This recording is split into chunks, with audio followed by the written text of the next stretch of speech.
요셉은 라헬이 천신만고 끝에 낳은 아들이었습니다.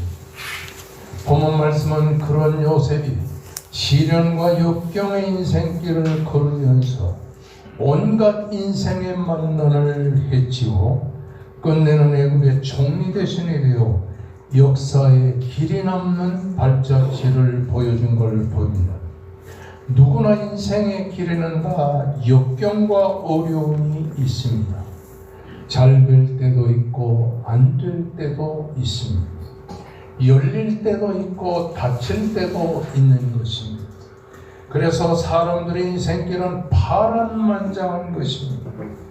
그래서 선지자 에레미야는 에레미야 10장 23절의 말씀에서 여호와여 내가 알거니와 사람의 길이 자기의 길 걸음을 지도함이 걷는 자에게 있지 아니함이니이다라고 했고, 솔로몬은 잠언 16장 9절의 말씀에서 사람이 마음으로 자기의 길을 계획할지라도 그의 걸음을 인도하는 여호와신이라고 했고, 잠언 16장 3절 말씀에서는 그러므로 너희는 여호와께 모든 것을 맡기라 그리하면 내가 경영한 것이 이루어지리라고 말씀하였습니다. 요셉은 좋은 생활의 조건을 두루두루 갖춘 사람이었습니다. 아버지 야곱과 어머니 라헬 사이에서 태어난 그는 아버지가 인생의 말년에 낳은 아들이었으므로 다른 아들들보다 더 사랑하여 채색옷을 입혀 키웠습니다. 이렇게 그는 남부러울 것이 없이 자란 귀공자였습니다. 그런 그가 급전직하에 인생의 내리막길을 걸을 수밖에 없었다는 것은 역사의 아이러니가 아닐 수 없습니다. 형들의 미움을 받고 미디안 상고들에게 은이심량에 팔려 애굽으로 끌려가 보디발의 가정의 노예가 되는 참 기구한 운명이 아닐 수 없었습니다. 이렇게 인생의 삶은 뒤바뀌기가 일쑤인 것입니다. 그래서 사는 것은 숨가쁜 것입니다. 오늘 우리가 다윗 요셉의 인생살이에서 배우게 되는 것은 두 가지입니다. 인생의 삶은 불확실하다는 것입니다. 잘 되다가도 안 되다가도 잘 되는 것이 인생인 것입니다. 그러므로 우리가 잘 아는 전도서 7장 14절의 말씀에서 형통한 날에는 기뻐하고 곤고한 날에는 되돌아보라. 이 두 가지를 하나님이 병행하게 하사 사람이 그의 장래를 능히 헤아려 알지 못하게 하셨느니라고 하였습니다. 그러므로 사람들이 이런 불확실한 삶을 극복하기 위해서는 올바른 삶의 철학을 갖는 것이 중요하다는 것입니다. 여러분, 우리가 성경을 보면 요셉은 되는 대로 세상을 살지를 않았습니다. 또 억지로 세상을 살지도 않았습니다. 요셉의 삶은 정직했습니다. 요셉의 삶은 일관성이 있었습니다. 그러면 그의 삶이 갖는 정직성과 일관성은 도대체 무엇입니까? 일평생 일관되게 요셉은 하나님 중심으로 살았다고 하는 것입니다. 어린 시절부터 늙은 시절까지 단 한 번도 요셉은 제멋대로 살지를 않았습니다. 매사에 하나님 중심으로 세상을 살았던 것입니다. 오늘 보는 9절의 말씀을 보면 보디발의 아내의 강한 유혹을 받을 때에 내가 어찌 이 큰 악을 행하여 하나님께 죄를 지으리까? 이는 그가 보디발의 아내의 유혹에서 이렇게 벗어나려고 하는 하나의 술수가 아니라 일평생 요셉이 계속적으로 살아온 인생의 철학이 담긴 자기 고백인 것입니다. 요셉은 매사에 하나님 중심이었습니다. 하나님 중심으로 세상을 살았다는 것은 하나님이 이끄시는 대로 살았다는 말이고 하나님이 주시는 힘으로 세상을 살았다고 하는 사실인 것입니다. 아멘. 요셉은 하나님이 주시는 힘으로 불합리한 인생의 삶을 극복해 나간 걸 보게 되는 것입니다. 오늘 본문 2절의 말씀을 보게 되면 요셉이 17세의 소년으로 그의 형들과 함께 양을 칠 때에 그 아버지의 아내인 비라와 실바의 아들들과 더불어 함께 있더니라고 기록하고 있는 것입니다. 야곱은 일평생에 13명의 자녀를 낳았습니다. 부인인 레아를 통해서는 루벤과 시몬과 레위와 유다와 이사갈과 스불론과 그리고 디나를 낳았습니다. 둘째 부인인 라헬을 통해서는 요셉과 베냐민을 낳고, 그리고 첩인 비라를 통해서는 단과 납달리를, 실바를 통해서는 갓과 아셀을 낳은 것을 볼 수 있습니다. 그런데 요셉의 형들 10명은 치명적인 문제를 안고 세상을 살던 사람이었습니다. 맏아들 루벤을 보면 그 아버지의 첩 비라와 통감하는 천인 공노할 죄를 지었고, 시몬과 레위는 여동생 디나를 강간한 세겜성의 추장과 남자들을 다 죽이고 성을 약탈한 과격분자들이었고, 유다는 며느리 다말과 불륜관계를 맺어 그 사이에서 베레스와 세를 얻는 패려나가 되었고, 그 외에 이사갈과 스불론과 단과 납달리와 갓과 아셀은 메사의 형들의 부적절한 그런 행동에 동조하던 우유부단한 자들이었던 것을 보게 되는 것입니다. 요셉의 형들은 아버지 야곱이 자신들보다 자신들의 동생인 그 요셉을 더 사랑한 것 때문에 요셉을 미워합니다. 매사에 시기와 질투로 가득해 있었습니다.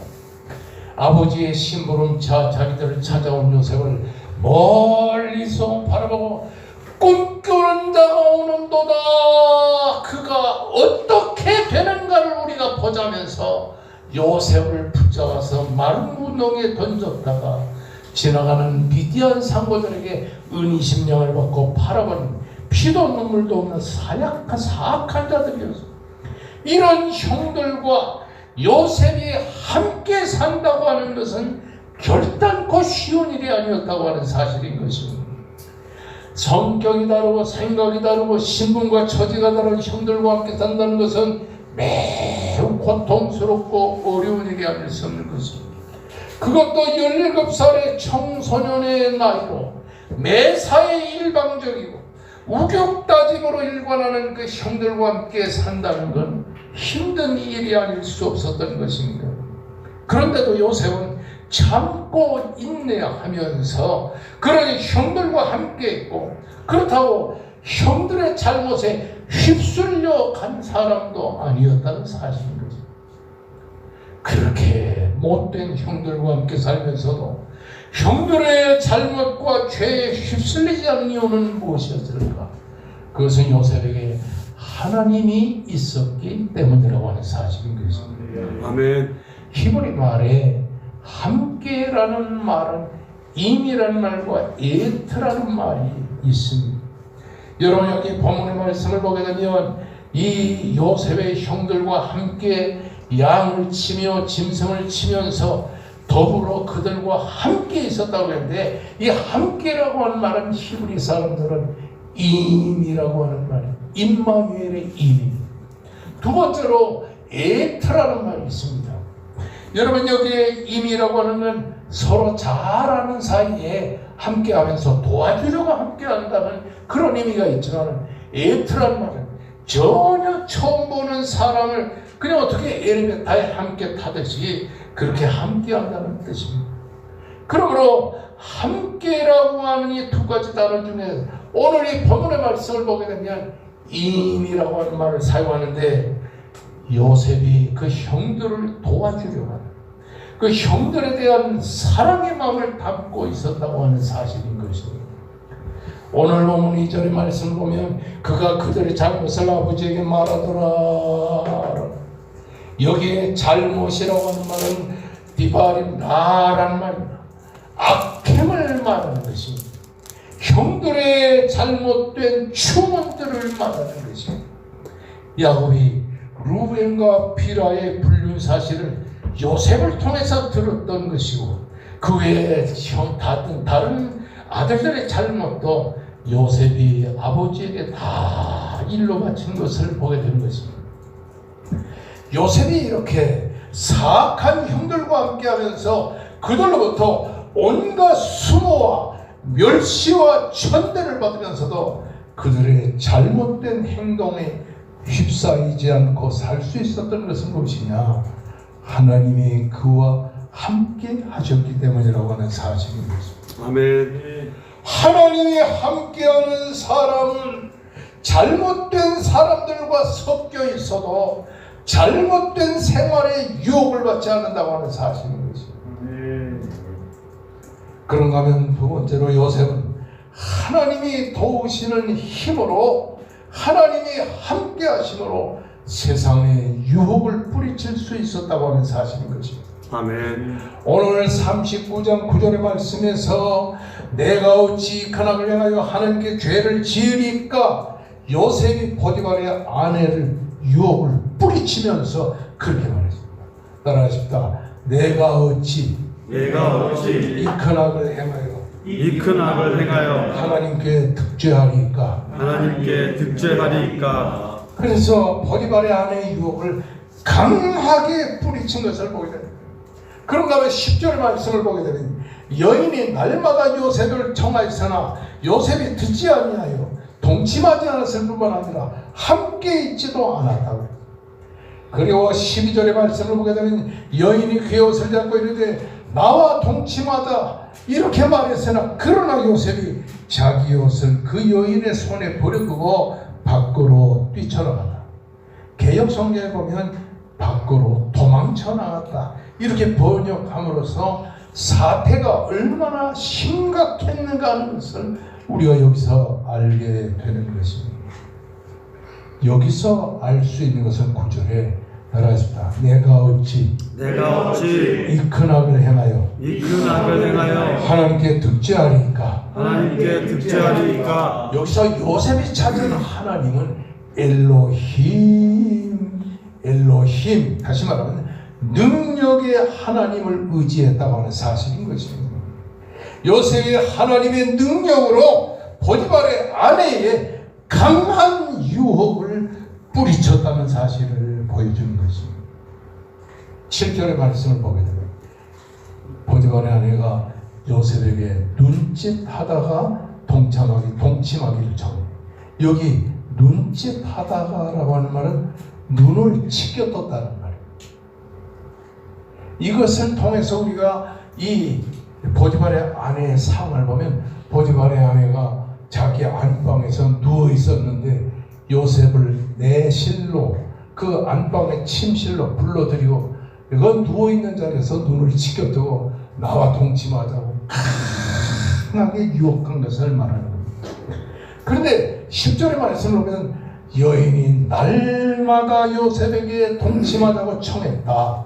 날마다라고 하는 말은 히브리 사람들은 염이라고 하는, 염이라고 하는 날이라는 말을 반복해서 2번씩이나 부르는 것은 그 내용을 아주 강조하는 것입니다. 어쩌다가 유혹한 것이 아니고 날마다 고의적으로 유혹하고 또 유혹하고 또 유혹했다고 하는 사실인 것입니다. 이런 뇌색적인 유혹을 요셉이 받으면서 넘어지지 않을 수 있었던 것은 뭐냐? 하나님이 그에게 주시는 능력 때문이었다고 하는 사실인 것입니다. 아멘. 우리가 세상을 살다 보면 얼마나 많은 유혹이 옵니까? 물질의 유혹, 이성의 유혹, 죄의 유혹, 쾌락의 유혹 얼마나 많이 옵니까? 그런데 하나님이 주시는 하나님의 능력으로서만이 세상의 유혹을 끊을 수 있다고 하는 사실입니다, 여러분. 아멘. 그러면 요셉의 하나님 중심의 신앙은 어디서 생긴 것입니까, 여러분? 창세기 12장 2절과 3절과 21절, 23절 보면 4번씩이나 계속 나오는 말이 있습니다. 따라하십시다. 여호와 하나님이 요셉과 함께 하심으로 요셉이 형통한 자가 되어 이렇게 반복적으로 하나님이 요셉과 함께 하셔서 요셉을 축복한 내용이 쭉 기록되는데 5절에는 좀 다른 표현이 나옵니다. 여호와께서 요셉을 위하여 그 애굽 사람의 집에 복을 주심으로 여호와의 복이 그 집과 밭에 있는 모든 소유에 미친지라고 기록하고 있습니다. 이렇게 같은 내용을 반복적으로 강조하는 것은 중원체로서 요셉 때문에 형통한 복이 그 가정에 임했다는 사실을 보여주고 있습니다. 아멘. 여러분, 요셉이 가지고 있는 하나님 중심의 신앙은 어쩌다가 생긴 신앙이 아닌 것입니다. 히브리 11장 9절의 말씀을 보게 되면 믿음으로 아브라함은 야곱 땅의 이 약속의 땅에 거류하며 동일한 약속을 함께 받은 이삭과 야곱과 더불어 장막에 거하였으니 라고 말합니다. 이 내용이 아주 중요합니다. 아브라함이 가나안 땅에 들어와서 아들 이삭을 낳고 이삭이 또 결혼하여 그 자식을 낳는데 예수와 요셉을 낳았어요. 예수와 야곱을 낳았어요. 야곱은 13명의 자녀를 낳았어요. 이렇게 4대 동안 이오면서 아브라함이 178세의 나이에 죽을 때까지 아브라함은 이삭과 그리고 야곱과 요셉과 그의 손주들과 함께 이 세상을 살았다는 것을 암시하고 있다고 하는 사실인 거죠. 이 말을 뒤집어 보면 요셉은 그 증조 할아버지 아브라함, 할아버지 이삭, 아버지 야곱으로부터 한 장막에 살면서 하나님 중심의 신앙을 배우게 됐다고 하는 사실인 것입니다. 이해가 가십니까? 이해가 가요? 예. 저도 이 본 말씀을 해석하는데 이렇게 저렇게 하다가 성경을 전체 몇 번을 이 창세기를 몇 번을 보면서 여기서도 나오고 저기서도 그러니까 아브라함은 아들 이삭과 손자 야곱과 그리고 증손자인 요셉을 위시한 13명의 자녀들과 함께 같은 장막에서 같이 생활을 했었다라고 하는 사실. 그렇다면 여기서 우리가 추론할 것은 요셉은 그 증조 할아버지인 아브라함을 통해서 그리고 할아버지인 이삭을 통해서 아버지인 야곱을 통해서 많은 하나님의 말씀을 듣고 믿음으로 인생을 키운 것을 우리가 암시받을 수 있다고 하는 사실인 것입니다. 예를 들면 아브라함과 하나님의 관계를 들었어요. 그런데 창세기 12장 2절과 3절의 말씀 보면 여호와께서 아브라함에게 이르시되 너는 너의 고향과 친척과 아비집을 떠나 내가 네게 보여줄 땅으로 가라 하면서 하나님이 아브라함에게 약속을 합니다. 내가 너를 큰 민족을 이루고 네게 복을 주어 네 이름을 창대케 하리니 너는 복이 되리지라. 너를 축복하는 자에게 내가 복을 주어 너를 저주하는 자에게 저주하리라. 땅의 모든 족속에 너로 말미암아 복을 얻을 것이니라고 하는 약속을 했는데 아브라함이 그 아들과 그리고 손자와 그 증손자인 요셉 같은 사람에게 내가 바단 아람에 살고 있을 때 하나님이 나에게 나타나서 내가 내게 보여줄 땅으로 가라고 했어. 그러면서 하나님이 하신 말씀이 너로 큰 민족을 이루고 내게 복을 주어 내 이름을 창대케 하리라고 말씀해서 세상의 모든 족속들이 다 너로 말미암아 복을 받을 것이라고 해서 그래서 아브라함이 뭐라고 얘기했어요? 요셉아 아들 야곱아 하나님께서 내게 약속하니 언약을 통해서 너희들을 축복할 거야. 이렇게 그 몇십 년을 같이 살면서 그런 축복의 말씀을 전하지 않았겠습니까? 아멘. 그런가 하면 창세기 15장 3절에서 16절의 말씀 보면 여호와께서 아브라함에게 이르시되 너는 반드시 알라 네 자손이 이방에 개게 되어 그들을 섬기겠고 그들을 400년 동안 그 자손을 섬기니 그들이 섬기는 나를 내가 징벌할 지며 그 외에 내 자손이 큰 재물을 이끌고 나와 내 자손은 4대 만에 이 땅으로 돌아오리니 이는 아모리 족속의 죄가 가득하지 않느니라. 또 이렇게 말씀을 하는 것입니다. 이것은 무엇이냐면 창세기 15장은 이제 하나님께서 아브라함에게 장차 내년 이맘때 아들 이삭을 낳을 것이라고 하면서 말씀 내 후손이 이 땅에 나그네가 되어 400년 동안 앞으로 살다가 400년이 지나서 그 땅의 금은보화를 가지고 이 가나안 땅으로 다시 돌아올 것을 두 번째로 아브라함에게 약속하신 것입니다. 이렇게 아브라함은 자기에게 약속한 하나님의 언약을 후손들에게 다 준 거죠. 아, 우리가 아마도 이제 이방의 나그네가 될 때가 올 거구나. 그리고 이방이 어딘지는 모르지만 거기에서 살다가 온갖 박해를 갖다가 많은 재물을 끌고 오려는 것을 이렇게 약속한 약속을 듣게 됩니다. 그리고 아브라함이 이 세상을 떠난 다음에 하나님은 이삭을 축복합니다. 이에 두 번째로 가나안 땅에 큰 흉년이 왔을 때 이삭도 자기도 모르게 애굽으로 가려고 이삿짐을 싸가지고 남방으로 내려갈 때 어느 날 밤에 그랄 땅에서 하나님이 사자를 보내요. 이삭아, 너는 애굽으로 가지를 말아라. 내가 네게 가르치는 이 땅에 거하면 내가 네게 복을 주리라. 이 모든 땅을 네 후손들에게 주리라. 아브라함에게 맹세한 땅을 내가 주리라. 네 자손은 하늘의 별같이 바다의 모래같이 많아질 것이라는 하나님의 언약을 이삭에게 주었다. 그래서 이삭이 애굽으로 내려가지 아니하고 그 그랄 성에 살면서 그 해에 농사를 질 때 100배나 되는 놀라운 축복을 받았습니다. 그러므로 창세기 26장에 뭐라고 그러냐, 여호와께서 복을 주심으로 그 사람이 장대하고 왕성하여 마침내 거부가 되었더라. 여러분이 장사 잘해서 잘 되는 게 아니고 여호와께서 복을 주시면 잘 된다고 합니다. 아멘. 그러니까 2021년 금년에 어디에 붙어 살아야 돼요? 여호와 하나님께 꽉 붙어 살아야 되는 것입니다. 아멘. 돈 벌려고 하지 않아도 하나님께 매달려 살면 하나님이 이삭에게 주셨던 그런 축복, 아브라함에게 주셨던 그런 축복을 하나님께서 베풀어 주실 것이라는 사실. 아멘. 그러니까 이삭은 그 하나님의 계시의 말씀인 언약의 말씀을 아들에게도 증거하고 손주들에게도 증거하지 않았겠습니까?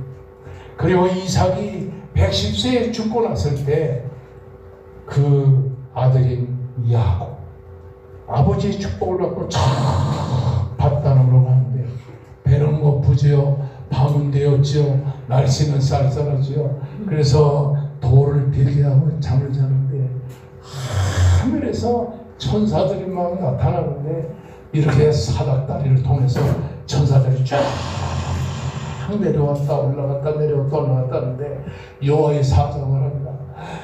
야곱아, 야곱이 뭔지 아세요? 야, 곱배기로 복받아라. 아멘.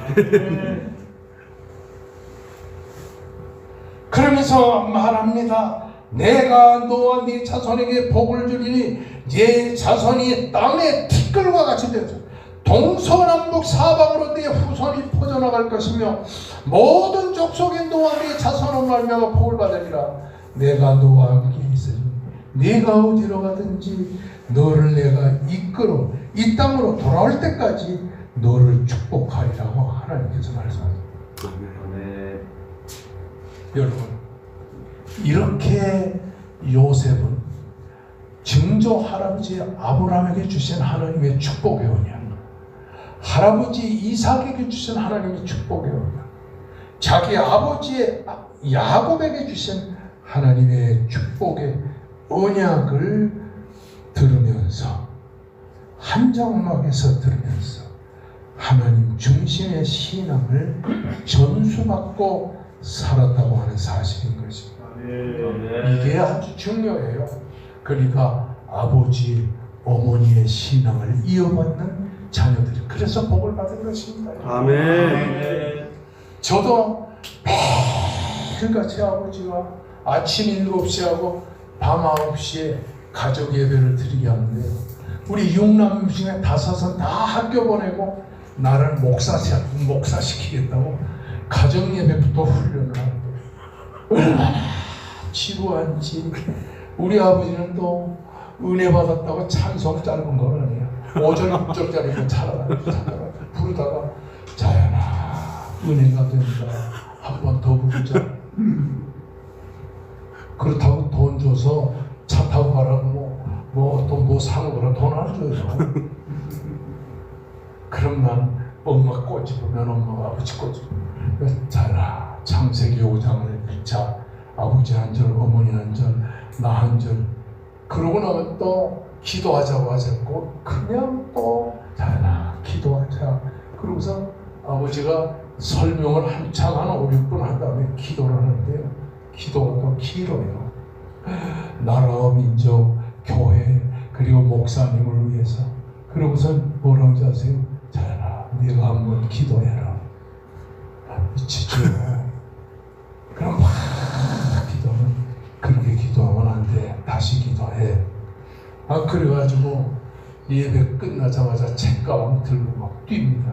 청량에서 뛰어서 안암동으로해서 신설동까지 제가 그때 몇 분의 주파였냐니 책가방 들었어요. 28분의 주파. 가다 보면 이 학교 문이 닫혀있을 때가 있어요. 그러고 돌아서 내가 파는 개구멍으로 들어가서 공부하고 그랬습니다. 그때는 불평이 됐어요. 밤 9시엔 또 다 피곤한 거예요. 근데 돌이켜보면 그때의 아버지 어머니로부터 받은 신앙의 훈련이 지금 목회하는데 근간이 되었다라고 하는 사실인 것입니다. 아멘. 그래서 자기가 본 것은 무엇입니까? 약한 것은 라반의 것이 되고 튼튼한 것은 야곱의 것이 되었습니다. 하나님께서 야곱에게 라반의 것을 빼앗아서 야곱에게 주신 품삯을 10번이나 변경하는 외삼촌 라반을 제껴놓고 판단하는 최고의 거부가 됩니다. 뿐만 아니라 400명의 군사를 거느리고 야곱을 쳐 죽이려고 쫓아오는 예서가 있을 때 판단을 하면서 도망쳐 나오던 야곱은 앞이 캄캄했습니다. 야복강가에서 하나님께 매달려 기도합니다. 당신이 내게 축복하지 않으면 가게 하지 않겠나이다라고 매달리는 야곱에게 하나님께서 축복을 해서 야곱이 아니라 네 이름은 이스라엘이라.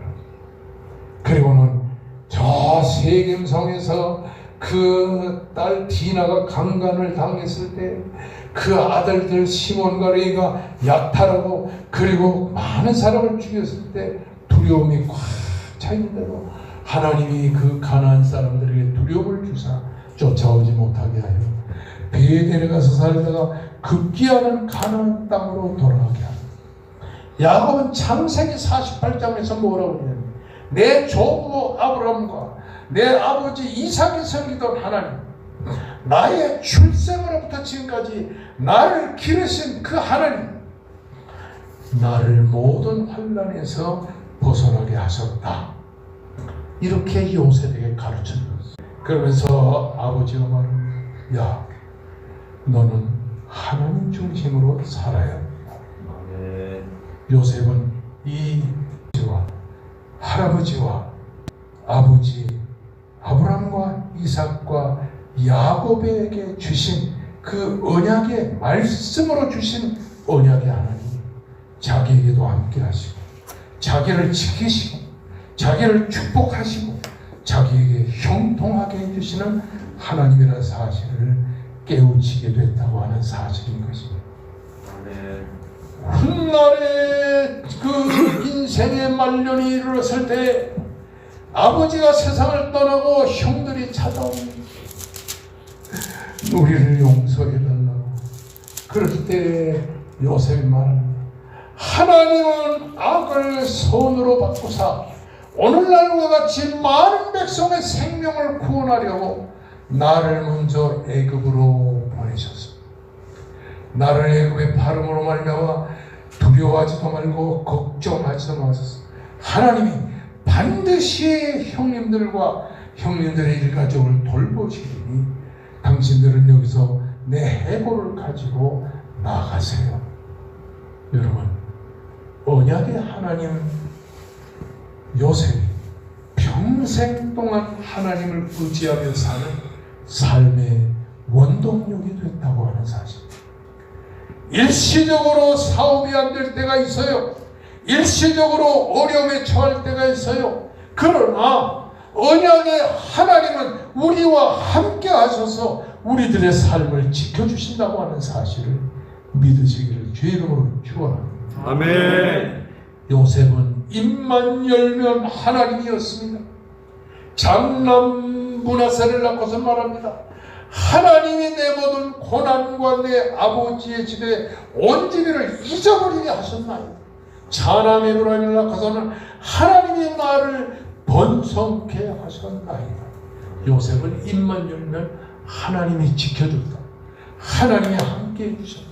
하나님이 도와주셨다. 이렇게 계속 말했다고 하는 사실입니다. 아멘. 하나님이 요셉과 함께 하심으로 요셉은 그 형들과의 갈등 속에서도 불합리한 인생의 삶을 극복해 나갔다고 하는 사실. 보디발의 아내 강한 유혹도 하나님이 함께 하심으로 뿌리칠 수 있었고, 애굽으로 내려가 온갖 환난과 시련을 겪으면서도 하나님이 함께 하심으로 요셉은 그 환난과 그 어려운 시련을 극복할 수 있었다는 사실. 하나님이 있는 사람은 요셉처럼 살려준다고 하는 사실이 있습니다.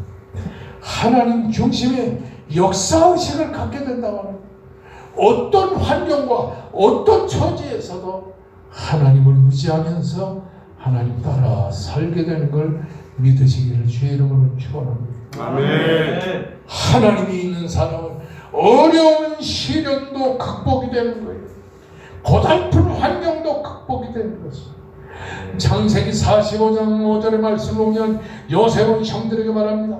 당신들이 나를 이곳에 팔았으므로 근심하지 마소서, 한탄하지 마소서. 하나님의 생명을 구원하시려고 나를 당신들보다 먼저 애굽으로 보내셨습니다. 하나님의 큰 구원으로 당신들의 생명을 보존하려고 이렇게 나를 먼저 애굽으로 보내셨습니다. 창세기 45장에 4번씩이나 하나님이 나를 보내셨습니다. 하나님이 나를 애굽의 노예로 보내셨습니다. 당신들을 축복하려고 하나님께서 이렇게 하셨습니다. 이렇게 외쳤다고 하는 사실입니다. 어려운 일을 당해도 하나님을 중심으로 사시기를 주의 이름으로 축원합니다. 아멘. 이렇게 요셉의 형들을 용서할 수 있었던 것은 하나님 중심의 역사인식을 가졌기 때문이라고 하는 사실입니다.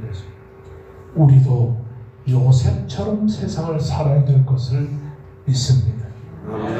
하나님을 중심으로 해서 세상을 보세요.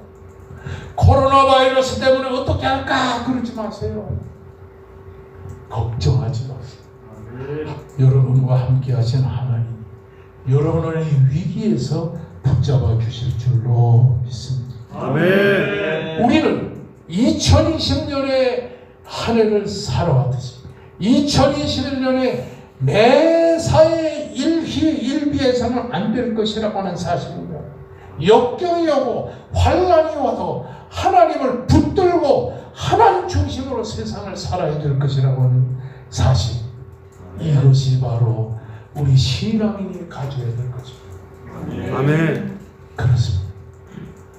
아브라함도 이삭도 야곱도 요셉도 하나님 중심의 인생의 신앙을 살면서 세상을 극복하고 7년 흉년과 7년 풍년을 극복하고 결국은 이스라엘 백성들이 애굽으로 내려와 400년을 살다가 가나안으로 들어가는 신정왕국 건설의 모티브를 만들었다고 하는 사실인 것입니다. 하나님이 나와 함께 계시고 나를 도와주시고 내게 힘을 주시고 나를 이끌어 주신다는 이 믿음, 하나님 중심의 신앙으로 인생을 살기를 주의 이름으로 축원합니다. 아멘. 찬송가에도 있잖아요.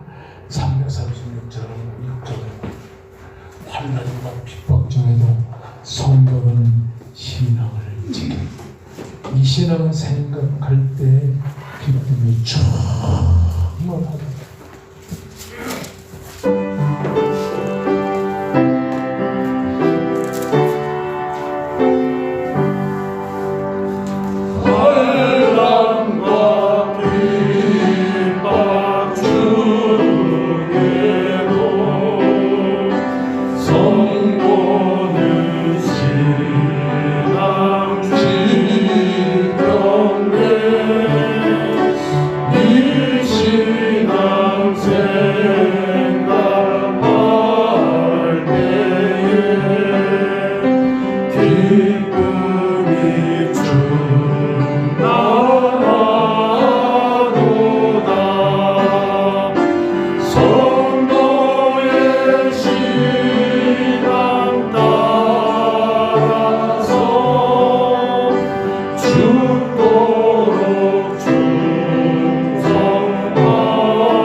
금년 한 해도 하나님을 잊지 말고 살기를 주의 이름으로 축원합니다. 아멘. 어려운 힘이 와도 하나님 주시, 곤고가 와도 하나님 주시, 몸이 아파도 하나님 주시, 외로워도 하나님 주시. 분명히 내가 여러분이 말했지만 주님이 재림할 때가 다 됐습니다. 아멘. 갑자기 주님이 재림할 때 부부가 누워있는데 하나는 없어졌어요. 여보, 당신 어디 가서? 이미 공중에 올라가 있어요. 두 여자가 맷돌을 갈고 있으면 하나는 버려둠을 당하고 하나는 데려감을 당했어요. 이제 아마도 우리 생전에 주님 오실지 모릅니다. 하나님이 함께하는 여러분이 돼서 어려운 곤경 속에서 승리하시기를 주의 이름으로 축원합니다. 아멘.